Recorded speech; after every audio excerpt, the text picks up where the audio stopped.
हैं गुरारू रिपोर्टर श्वेता सिंह के साथ। और आज हम आए हुए हैं केरकी में, जो कि यहाँ पे जन स्वराज का महासभा करवाया गया है, वो भी भावी प्रत्याशी श्रीमती उर्मिला देवी के द्वारा।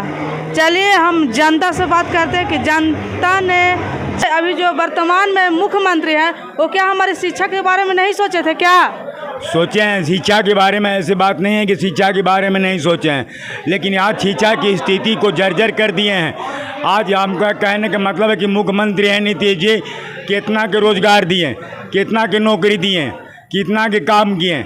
आप उनके पास में आंकड़ा है, आप रोटी के लिए मार रहा है, यहाँ से पलायन कर दे रहा है। अगर नौकरी देते तो क्या है कि आप बिहार में नहीं रहता। बिहार आप इस तरह का आरोप लगा रहे हैं, हमारे महिलाओं को भी हम आत्मनिर्भर करने का काम किया है। सबको साथ सबको विकास करने की बात करते हैं, सबको साथ और सबको विकास कैसे होता है? आपने देखे कि यहीं पर आप देखिए कि जितना बिहार की गन्ना मिल है, सारे मिल को बेच दिया गया, सारे मिल को हटा दिया गया। क्या किसान उससे खुशी है? क्या मजदूर उससे खुश है? आपको जो है से क्या कर रहे हूँ, सबको आपको सब व्यवस्था वो कहाँ कर रहे हैं? आज बिजली की स्थिति है, आज वो ठीक किए हैं कि बिजली दे दिए, बिजली दे दिए तो बिजली देने से क्या समस्या हल हो गया? अगर वो क्या न करते हैं, इतना दिन से आपको जो है से नहर पड़ा हुआ है, इनकी राज में उतरी कोई नहर ऐसे 74 से अब तक। क्या आपको प्रशांत किशोर जी आए हुए हैं तो क्या बिहार को पूरा तरह से बदल देंगे? क्या बदलेंगे नहीं, लेकिन अपने सिद्धांत पर अडिग रहेंगे। इनका प्रशांत किशोर का कहना है कि अगर जो काम नहीं करेगा, हमारा जो काम नहीं है, हम उसी में से सोच के ऐसा काम करेंगे। हम किसान भाइयों के लिए सोचेंगे, हम बच्चों के लिए सोचेंगे, हम रोजी रोजगार के लिए सोचेंगे। ये सारे चीज़ पर उनने जैसे काम किए हैं और काम करते रहेंगे।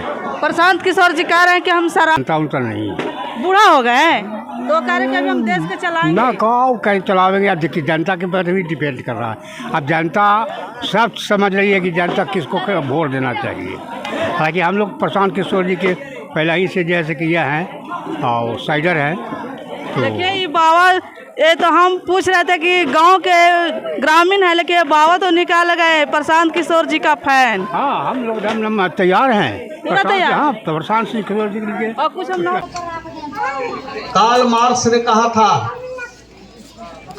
कि जब पेट भरा हुआ रहता है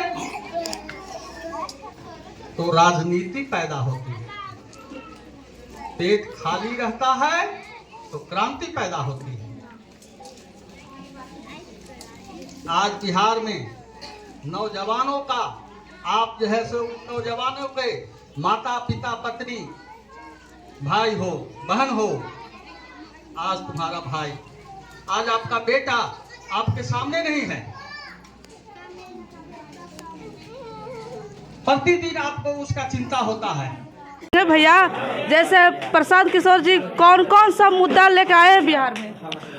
सबसे पहला मुद्दा है शिक्षा। 1 से लेकर 15 वर्ष के बच्चों को अगर सरकारी स्कूल में नहीं पढ़ना चाहता है तो उन्हें प्राइवेट स्कूल में पढ़ाया जाएगा और उसका फीस सरकार वहन करेगी। दूसरा मुद्दा है कि जितने भी 60 वर्ष के उम्र के जो औरत हैं उन्हें 2000 पेंशन दी जाएगी। तीसरा मुद्दा है पलायन। मेन मुद्दा पलायन है। पलायन के कारण हमारे घर में आज स्थिति ऐसा, गांव में कहूँ भी जाइए तो औरत और बच्चे के सिवाय कोई नहीं मिलते हैं। सारे मर्द जो हैं बाहर चले गए हैं, और जो मर्द जो और पैसे भेजते, जो मर्द अगर दिक्कत बाहर में होती है, उन्हें कुछ तकलीफ होती है तो वहीं पर दम तोड़ दे रहे हैं। इसमें यादव जी 2000 के बात किए कि हम 2000-3000 पेंशन देंगे, वृद्धा पेंशन।